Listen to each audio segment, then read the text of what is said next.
Hello everybody, welcome to R&B Reviews. I'm Rob, and today I'm going to be doing something a little bit different and special because I'm not going to be reviewing a movie that's on in theaters nor on TV. Instead, I'm going to talk about a subject that kind of means a lot to me.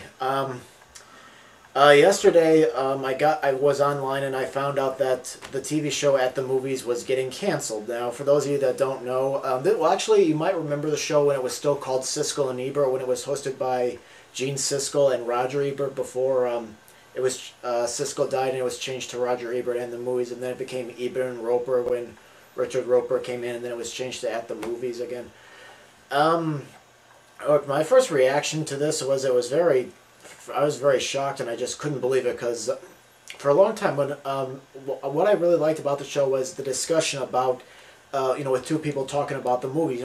This kind of like set the template and the influence for what me and Brendan tried to do with our page, and I gotta admit I was just very and I was really upset because I really grew up watching the show. I mean, I really never got into it too much when Siskel was still hosting, because I was like 12, I was 13. I didn't care what anybody else said, and if and all this. Maybe I'll watch it once in a while just to see what they say about a movie, but it wasn't until I got a little bit older, and unfortunately Siskel had passed away and Richard Roper took over, that I really started to watch the show very religiously, even to this very day.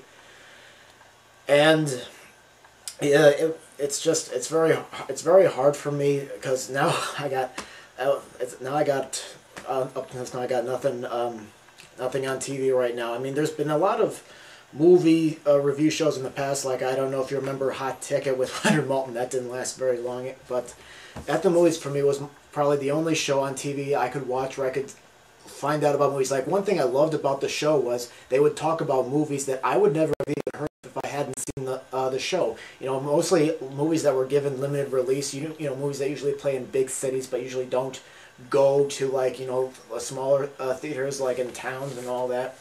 So that's one of the reasons why I loved it. And I also liked the discussion, especially when they were split, when one would give why they liked it and the other didn't like it. It was nice to see that. And oftentimes those movies were people that split audiences in general. So a lot of people say, why do people even bother to read film criticism and stuff? Why can't they make up their own mind? And granted, that has crossed my mind a lot. But one thing I like seeing what other people think. And even when I go into a movie, if knowing that it's got bad reviews, I'll still judge it for myself. But I've always been the type that loved to see and hear what other people thought.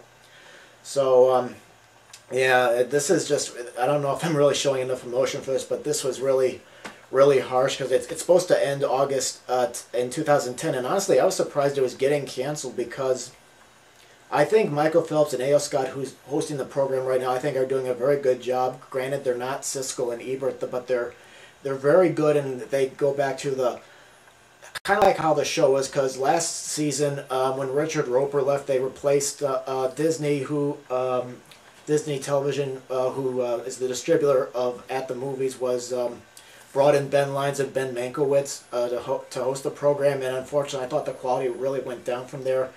Ben Mankiewicz, I think, was probably the only one of the two that kind of knew what they were talking about. But Ben Lyons, it's like they tried to change the show so it was like something you'd see on E! Entertainment instead of seeing two film critics who know about film, sitting down and discussing films like the way Ebert, Roper, and Siskel used to do it. So these are my thoughts. And actually, after I saw the story, I found a blog on Roger Ebert's blog about what he thought about this, and I just want to read a little bit of it. It says that At the Movies was one of the last survivors of half-hour syndication. It didn't fail so much as have its own format shot from beneath it. So don't blame Disney, don't blame Tony Scott and Michael Phelps, the final co-hosts I admire, who still have 5 months left on the air. Don't blame Ben Mankiewicz, don't blame my pal Richard Roper, who didn't fancy following the show in a new direction. Don't blame the cancer that forced me off the show. Don't even Ben Lyons, although I gotta admit that's probably very easy for fans of the show to do. He was the victim of a mistaken hiring decision. Blame the fact that 5-day-a-week syndication shows like Wheel of Fortune went to 6 days, and blame the fact that cable TV and the internet have fragmented the audience so much that stations are losing market share no matter what they do. Blame the economy because many stations would rather sell a crappy half-hour infomercial than program a show that they respect. Blame the fact that everything seems to be going to hell in a handbasket. But the good news is Roger Ebert is still trying to get a new movie review show up on the air. This has been something he's been talking about for quite a while, and even though Roger Ebert can't, speak very well, he had his vocal cords removed because of he had cancer in his bottom jaw, he'll still be involved. He says, Chaz and I will produce the show, and yes, I'd like to make an occasional appearance on the air. I'm not foolish enough to believe any form of back-and-forth debate is possible, but I could do great movie segments or a wrap-up from Cannes or Toronto Film Festival. With all the publicity about me getting my voice back, some people have the idea that a computer program has magically allowed me to speak again. That will never happen. I type, and the words come out. No one can type fast enough for conversational repartee. With the new software from Edinburgh, the words will come out sounding like me. That's huge. It will work well on the new show in voiceover narration of TV packages. So he hasn't announced yet who's going to be hosting the show if it gets picked up, which I really hope it does. But he says that they did some test shows and they got a good response. So yeah, that's my thoughts on the At the Movies being canceled.